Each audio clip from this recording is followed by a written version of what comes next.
اللہم صلی علی سیدنا محمد وبارک وسلم۔ اعلان نبوت کے چند روز بعد نبی کریم صلی اللہ علیہ وآلہ وسلم ایک رات مکہ کی ایک گلی سے گزر رہے تھے کہ انہیں ایک گھر میں سے کسی کے رونے کی آواز آئی۔ آواز میں اتنا درد تھا کہ آپ صلی اللہ علیہ وآلہ وسلم بے اختیار اس گھر میں داخل ہو گئے۔ دیکھا تو ایک نوجوان جو کہ حبشہ کا معلوم ہوتا ہے چکی پیس رہا ہے اور زارو قطار رو رہا ہے۔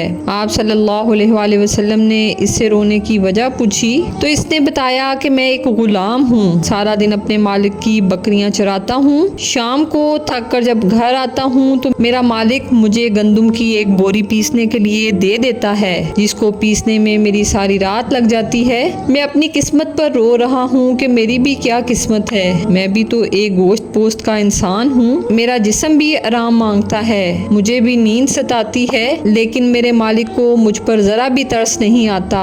کیا میرے مقدر میں ساری عمر اس طرح رو رو کے زندگی گزارنا لکھا ہے؟ تو نبی کریم صلی اللہ علیہ وآلہ وسلم نے فرمایا کہ میں تمہارے مالک سے کہہ کر تمہاری مشقت تو کم نہیں کروا سکتا، کیونکہ وہ میری بات نہیں مانے گا۔ ہاں، میں تمہاری تھوڑی مدد کر سکتا ہوں اور تم سو جاؤ اور میں تمہاری جگہ پر چکی پیستا ہوں۔ وہ غلام بہت خوش ہوا اور شکریہ ادا کر کے سو گیا اور آپ صلی اللہ علیہ وآلہ وسلم اس کی جگہ چکی پیستے رہے۔ جب گندم ختم ہو گئی تو آپ اسے جگائے بغیر واپس تشریف لے آئے۔ دوسرے دن پھر آپ وہاں تشریف لے گئے اور اس غلام کو سلا کر اس کی جگہ چکی پیستے رہے۔ تیسرے دن بھی یہی ماجرا ہوا کہ آپ اس غلام کی جگہ ساری رات چکی پیستے رہے اور صبح کو خاموشی سے اپنے گھر تشریف لے آئے۔ چوتھی رات جب آپ وہاں گئے تو اس غلام نے کہا، اے اللہ کے بندے، آپ کون ہو اور میرا اتنا خیال کیوں کر رہے ہو؟ ہم غلاموں سے نہ کسی کو کوئی ڈر ہوتا ہے اور نہ کوئی فائدہ،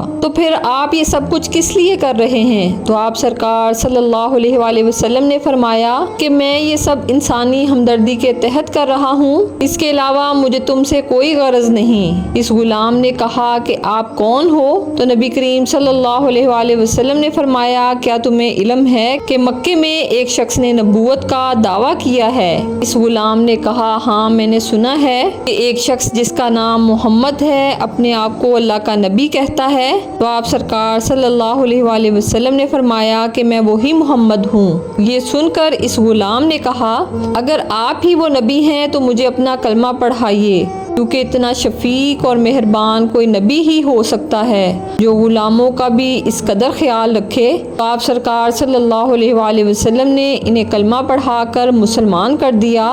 پھر دنیا نے دیکھا کہ اس غلام نے تکلیفیں اور مشقتیں برداشت کی، لیکن دامن مصطفیٰ نہ چھوڑا۔ انہیں جان دینا تو گوارا تھا، لیکن اتنے شفیق اور مہربان نبی کا ساتھ چھوڑنا گوارا نہ تھا۔ آج دنیا انہیں بلال حبشی رضی اللہ تعالیٰ عنہ کے نام سے جانتی ہے۔ نبی کریم صلی اللہ علیہ وآلہ وسلم کی ہمدردی اور محبت نے انہیں آپ صلی اللہ علیہ وآلہ وسلم کا بے لوث غلام بنا کر رہتی دنیا تک مثال بنا دی۔ ہمارے پیارے آقا اور تاجدار مدینہ سرور سینہ صلی اللہ علیہ وآلہ وسلم یتیموں کے والی، بے کسوں کے سہارا، ہم انہی نبی کے امتی ہیں۔ اللہ کریم ہمیں ان کے نقش قدم پر چلنے کی توفیق عنایت فرمائے، یہی ان کے ساتھ محبت کا تقاضا ہے۔